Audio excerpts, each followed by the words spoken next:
And I think this is really important with all children. I mean, those whole teenage years are all about giving the child a bit of rope and seeing if they're able to handle the responsibility of that independence. And then if not, we might need to pull it back a little bit. Where is that upper limit of what they're capable of or what they're able to be responsible with, and playing around with it? Ever snapped at your child and thought, why did I do that? That is not the parent I want to be. Or you watched your children lose it over something seemingly small and wondered, what is actually going on here? Turns out behaviour is never random. There's always something happening beneath it, and it always makes sense. I'm Jackie Hall, and this is Beneath Behaviour.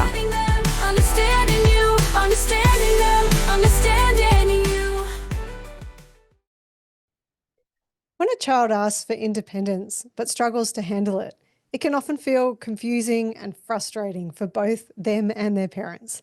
In this episode, we're joined by a mum whose daughter's transitioning from primary school to high school. She's asking for more freedom, but when she gets the opportunity, she just finds it overwhelming and it leads to distress and meltdowns. So what's really going on beneath this behaviour? In this conversation, we explore the challenges of developing independence in those teenage years when a child is anxious, or in this case, has a diagnosis of autism. We look at why these struggles make sense and how parents can support their child through those big transitions. And I'm going to give you 5 steps to building confidence and autonomy in a way that respects both the child's needs and their developmental pace. So if you've ever wondered why a child might want to both resist and want independence at the same time, or if you're looking for ways to support your child through those challenges to becoming independent, this conversation is for you. Let's get started. In today's episode, we have mum Francesca joining us today.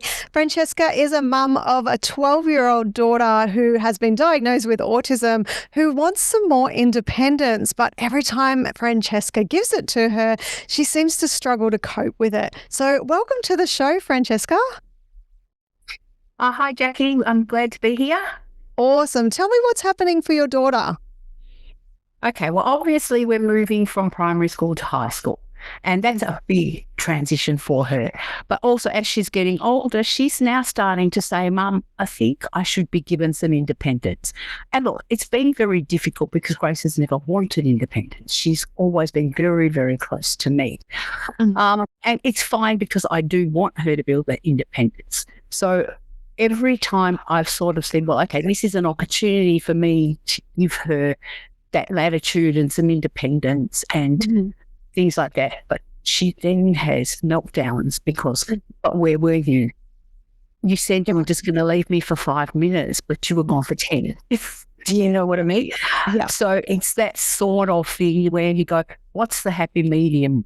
Where do I give her independence so she feels comfortable and safe and build that confidence? Yeah. But not go too far where she's then thinking, oh, Mum's deserted me, or she's not there for me, or Yeah, absolutely. And I think it's really tricky because sometimes their idea of independence is different to our idea of independence. So we're thinking that they want more than what they're capable of, or they think they want more than what they're capable of. So it's important when we're trying to take this kind of leap that you're involving her in what that looks like and how independence looks to her in her mindset. What sort of things to her describes independence? What feels like independence to her? So when she's asked for it, what specific things, or has she been specific about what she wants independence with? Look, I suppose she hasn't articulated what she wants independence with. Yeah. She has more articulated what she doesn't want. Okay, and what are some of those things? So the things she doesn't want is to get public transport to high school. Right. So that's a no-go. Hard no. Yeah, it's a hard no. But that's okay. That's something we work on. And she's just started. It's only a couple of weeks in. So we've got plenty of time to work on that. And even if it takes years, it doesn't matter. Yeah. So she doesn't want public transport. She doesn't want a support worker to take her places. Okay. Which is something I'd like, but she doesn't want that. So she doesn't want to go up to counters and buy lunches and do things like that. She doesn't want to go to the cafeteria at school and buy lunch. Yeah. So she's telling me the things she doesn't want. And so I'm going, well, okay, I probably have never said, well, what do you want?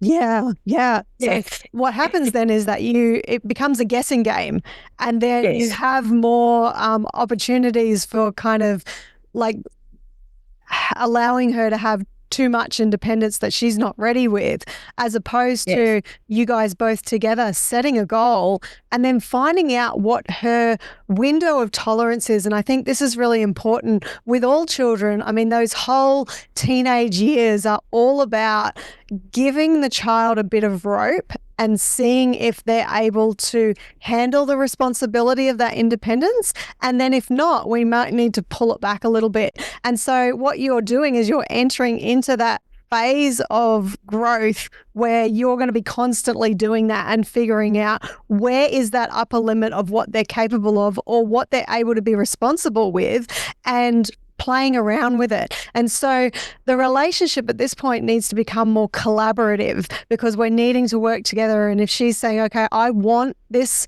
level of independence, and you can go, okay, yes, you can have that, but maybe there's some steps we need to do to get there. So seeing as how she hasn't really told us what she does want, let's work with one of the things that she says she doesn't want. So let's say, for example, she doesn't want to go up to a counter and order something herself.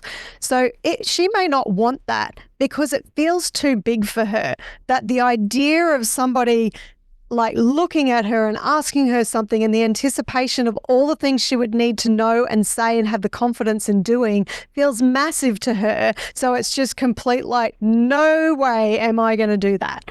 So it doesn't mean that you would give up on that completely. It just might be that, so let's say, for example, that is something that she wanted to do, but you know that she would just completely freak out by that. It's going, okay, what is she capable of doing? And how can we scaffold this progressively so she can move towards that goal? So it might be that she's going to go up to that counter, but she stands behind you and you do everything.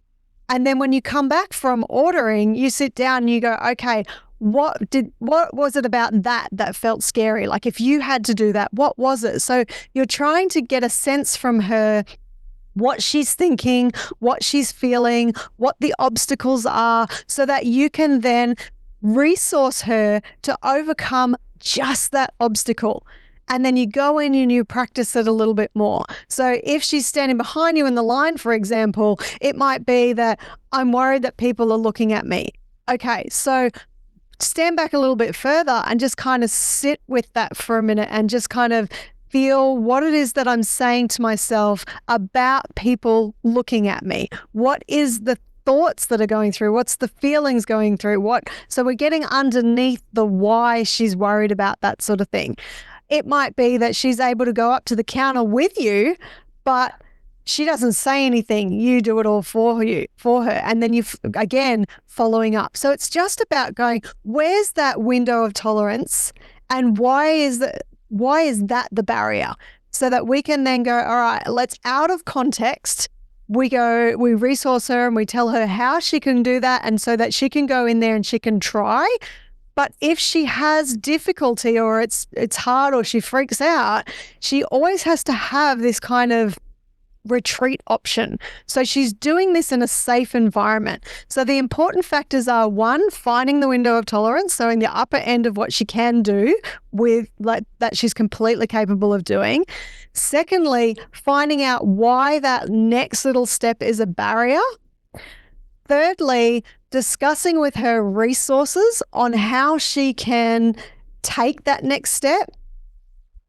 Fourth, it's finding out or letting her know what her retreat options are. So if she was to go in there and try these new resources, what can she do if it becomes too overwhelming? How does she move back into her retreat, her safety zone?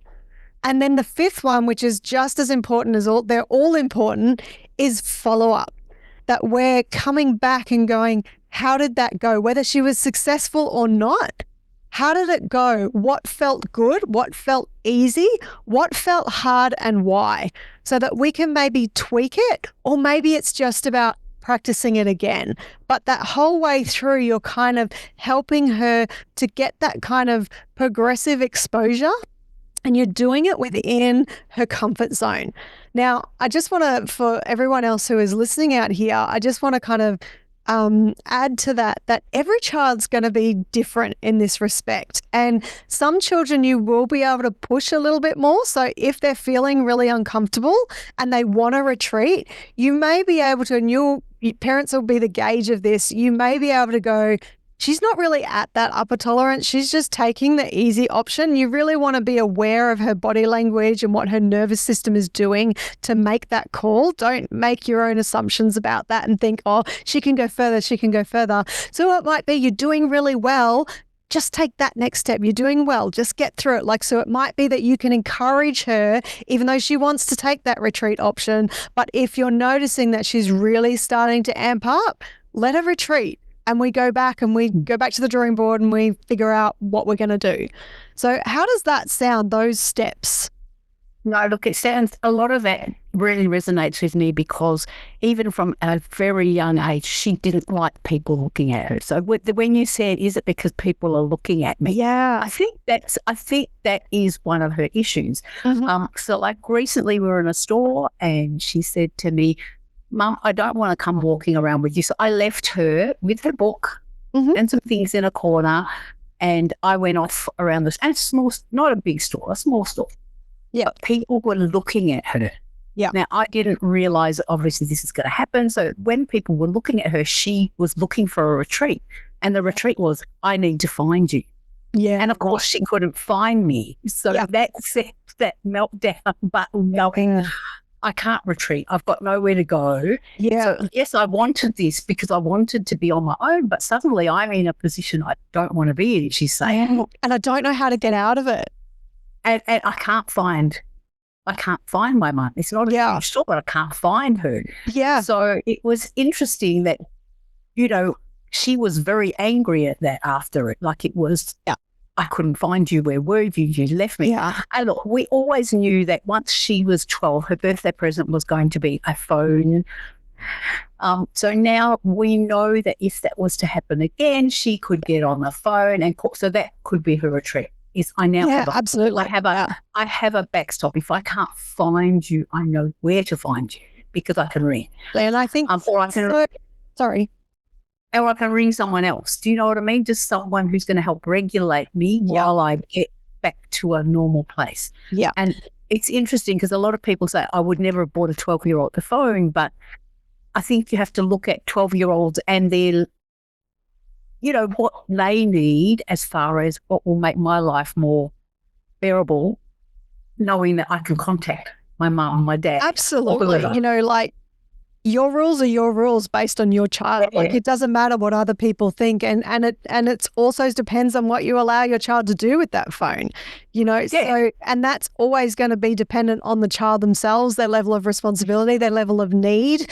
And if that's a great option for her to be able to then start learning independence, then why not? So it means that she can give it a go. And if it's too hard or too scary, then she gets to call you or text you and say, come back, or where are you? And then that feels like it's a safe place for her to practice doing something new. And then again, that follow-up of what happened. Oh, I was sitting in the corner. People were looking at me. Okay. Why do you think they were looking at you? Getting that narrative that she's telling herself about people looking at you. Because the reality is that people look at each other all of the time. And I often say this to parents whose children are having a tantrum or a meltdown in a shopping center and saying, people were looking at me and judging me. And it's like, well, let's break that down for a minute and go, how do you know they were judging you? Is it just because they were looking at you that you're assuming that they were judging you? Because the reality is, if you're in a shopping center and you notice something different or you hear something abnormal, like you're going through a shopping center, you're hearing that music in the background, push that out of your mind. You're not really hearing that. You're just going about your business, and all of a sudden you hear these loud screams. Your body will naturally, or your nervous system will naturally pay attention to that and look over, because it's seeing something different and trying to assess whether it needs to do something about it. Because when you hear a sound like that, it could mean somebody needs help. So it can mean, oh, there's something dangerous, I need to get out of here. So we're going to look at those things. If she's sitting in the corner, and we're in a shopping center, people don't sit in corners in shopping centers normally. So it's something that's not expected that we're going to look at. Looking doesn't equal judging. Yes. And even if they were judging, that's because of their belief systems and their reference points on what should or shouldn't be happening, and it's not about her. So these are really good opportunities for us to have those conversations and go, what does looking mean to you? And giving her that reality perspective that people look all the time. People look at you. I'm looking at you right now. What do you think that means? Nothing. Well, why does it not mean anything when I'm looking at you now, but somebody else walking past looking at you means something? How do you know it means something? So we want to challenge that narrative that makes her feel really uncomfortable with people looking at her. It could also be that when people look at her, there could be some kind of demand that she feels that she has to respond to them in a certain way, or some expectation she thinks is being placed on her when people look at her. So it may not be about the judgment. It might be about what she's supposed to do in response to that as well. So has she ever given you any kind of insight into, why she has a problem with people looking at her? No. And I must admit, I probably have never asked her, but it is one of the big issues, is that they were looking at, the teacher was looking at me. Yeah. But they might have just been looking at you because they were looking at just general people in the class. But no, I've never gone and delved into, it doesn't really matter if people look at you. Do you know, what is it that you're feeling when they look at you? Absolutely, yeah. Why is it making you so anxious that people are looking at you? Yeah. And we want to kind of validate that that's an anxiety for her. And so you can say things like, I understand that that's feels like it's challenging for you when somebody looks at you.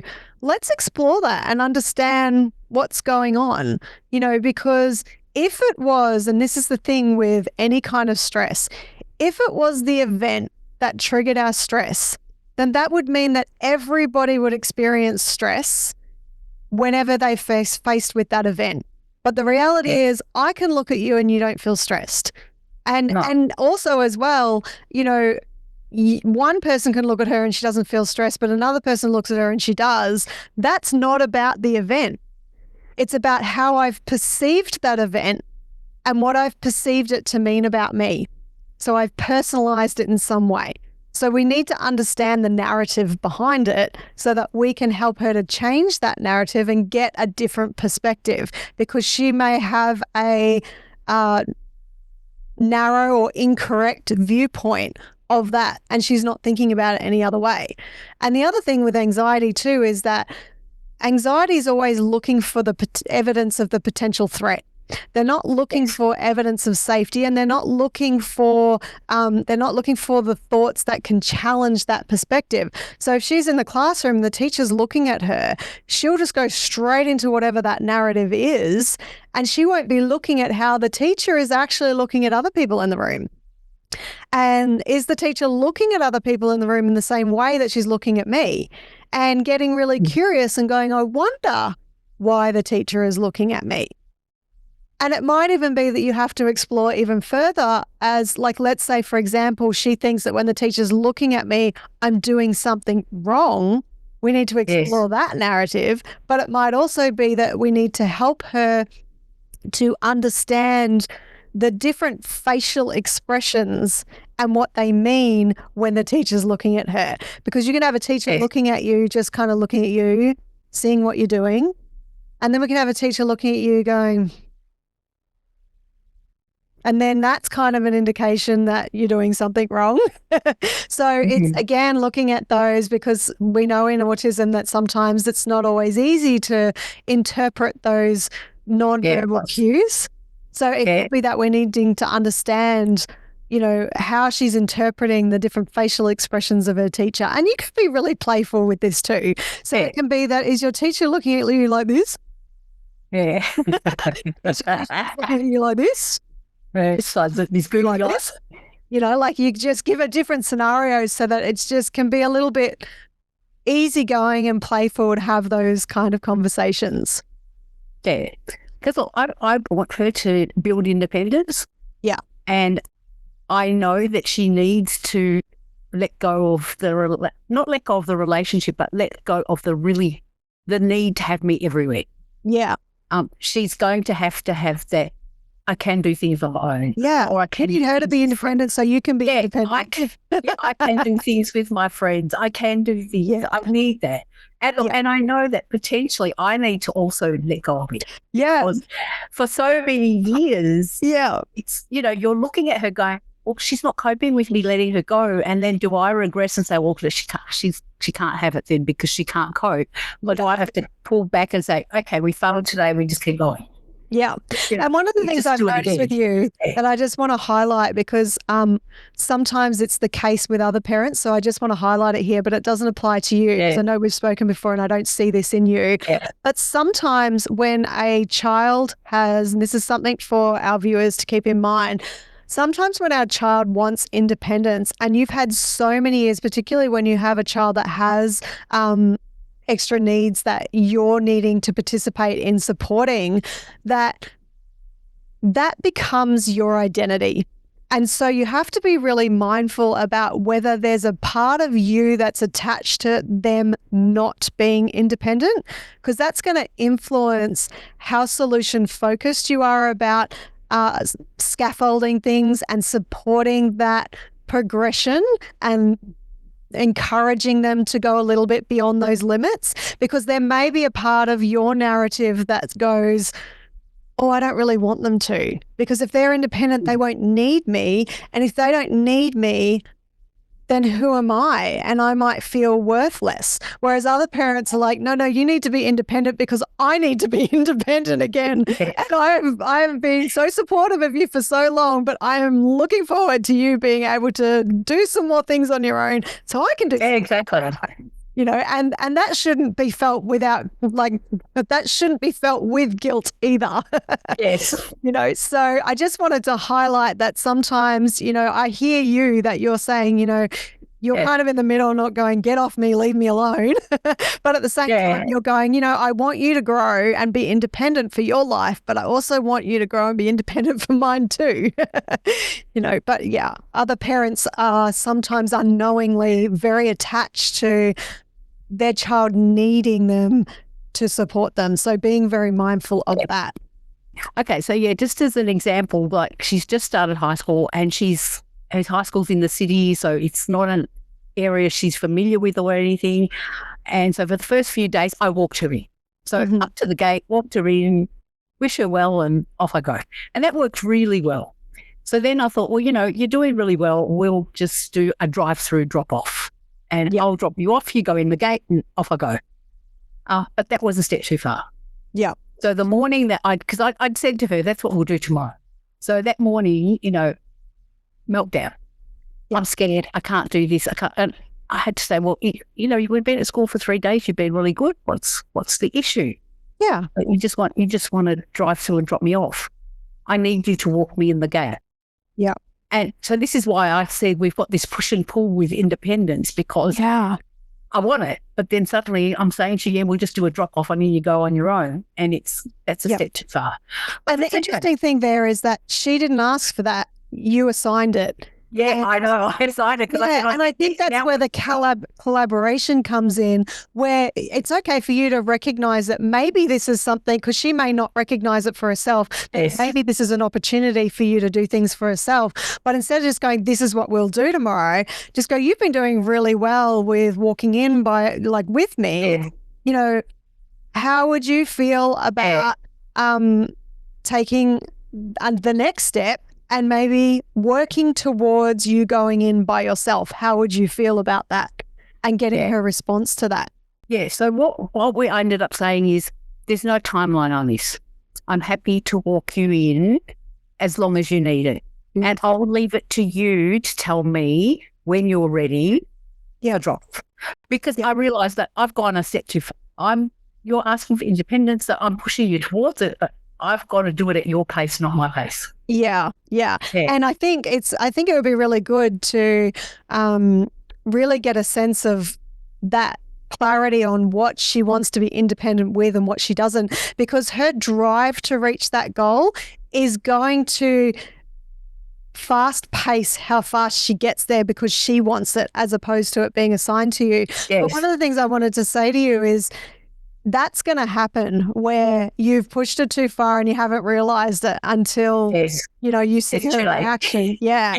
And all of the prep in the world and all of the resources and following all of those steps that you did doesn't ensure that she's then going to be successful in that, because sometimes part of getting something is not getting something. So part of working towards it is the challenges that we have along the way, and that's why that follow-up is so important, to go back and go, okay, why didn't this work? What was going on for you? Do we need to tweak the resources? Do we need to tweak the retreat option a little bit more? Obviously it might have been too far. Do I need to kind of put another step in between that feels a little bit more doable on that way to that goal until that feels more comfortable? So if you've kind of accidentally assigned something to her that she never actually said she wanted, it can just be, sorry about that. I realized that I actually assigned that for you thinking that's what you wanted because you'd asked for independent, but maybe you don't want to do that yet. Like, is that something you would like to work towards? Yeah. So has she stated that she would like to work towards that? Not at the moment. Yeah. So I think for you, the first step is getting some examples from her of things that she would like to do that constitutes independence in her mind. Yes. Because then you can kind of go, okay, what can she do at the moment that is part of that? What can't she do? Or what can she do with assistance that you can maybe back off a little bit? So if we're using that example of, let's say she did want to walk in by herself, it might be that you walk in with her, but you walking in behind her. And she starts to feel what that feels like and get a sense of why that doesn't feel safe for her. And then she's got the retreat option of, if it's too much, she can just simply slow down and walk beside you. And then it might be that she starts to be confident and you start to just back off a little bit so she's a bit in front of you. And it might be that you do that for a week or two. And I get that this isn't her goal, but I'm just using that as an example because we don't really have... No, I agree with it. Yeah, no, but I agree with you. Look, one of her goals, I think one of them is to be left at home alone. Okay. And I'm okay with that for, put it this way, I wouldn't leave her for 7 or 8 hours. Mm-hmm. But yeah, would I say to her, look, I'm just going to go to the shops for an hour and do the groceries and leave her on her own. I'm happy enough to do things like that at the moment. Yeah. Because I think she is old enough to be left a little bit, at 12, to be left for an hour, a couple of hours to her own devices. I'm sure she can't get into too much trouble. But part of the learning phase is she's not going to put her face down. Yeah, exactly. But what I have found is when I've done that, she will immediately get on the phone to someone she knows, like an auntie or someone, and just start chatting and things like that. So I'm okay to be on my own, but I'm not really. I need to know there's somebody at close call. Do you know what I mean? But at the same time, that could be her scaffolding her own independence. Yes.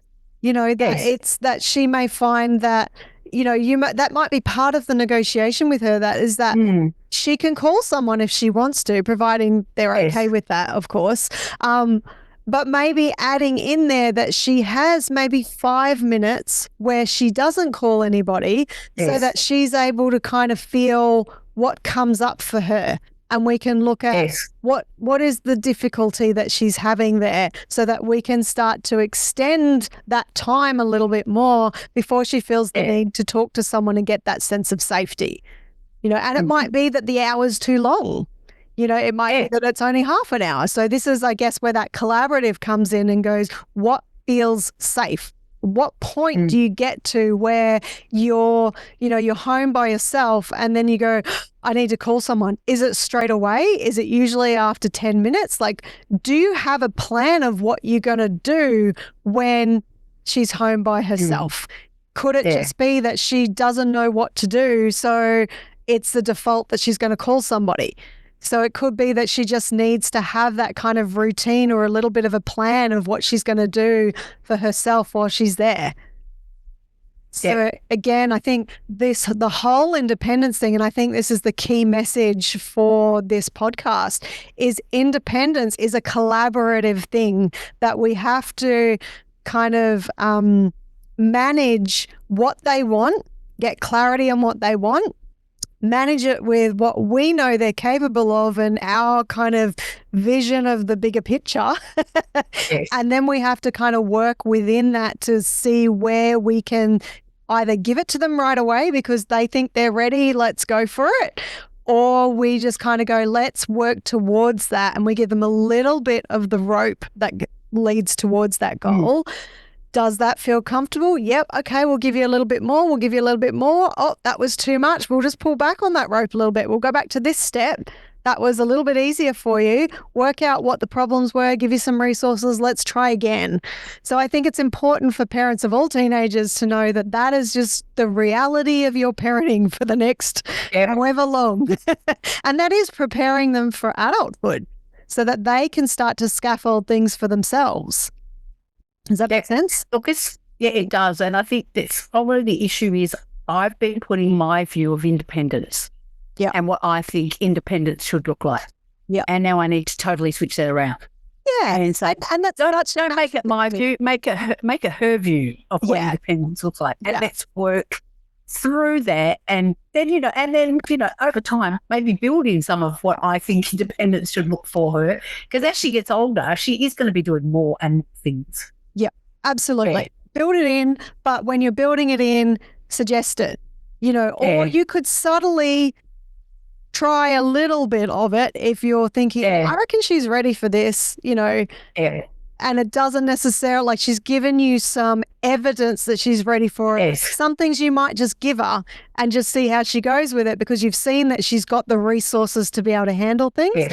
But again, it's going to be trial and error. But what I love about you, Francesca, is that you have that flexibility. You have that self-awareness to kind of go, oh, actually, there's that little piece of the puzzle that I haven't been doing. I'm going to go and apply that, and it'll make such a massive difference as well. So thank you so much for sharing this. I think this example of independence in a child diagnosed with autism, but also just teenagers in general, it's such an important topic because it can be a really kind of tricky subject to navigate, and it's not a linear process. So there's going to be lots of trial and error and lots of things that you're like, oh, probably shouldn't have given them that much rope, or, them arguing for more rope when they're not ready for it. And it's just kind of like this up and down of wins and losses, and we just need to accept that reality that, it's not perfect. So thank you so much for joining us. I really appreciate your time. Okay, thank you, Jackie. And look, you've given me a way forward, and that makes me feel really happy because now I think I can work on giving her some of the independence she wants, not what I want. Awesome. Thanks so much. You take care. Okay, bye. Hey guys, thanks for watching the Beneath Behaviour podcast. Now don't forget to subscribe on your favourite podcast channel so you never have to miss an episode. And we'll see you next time.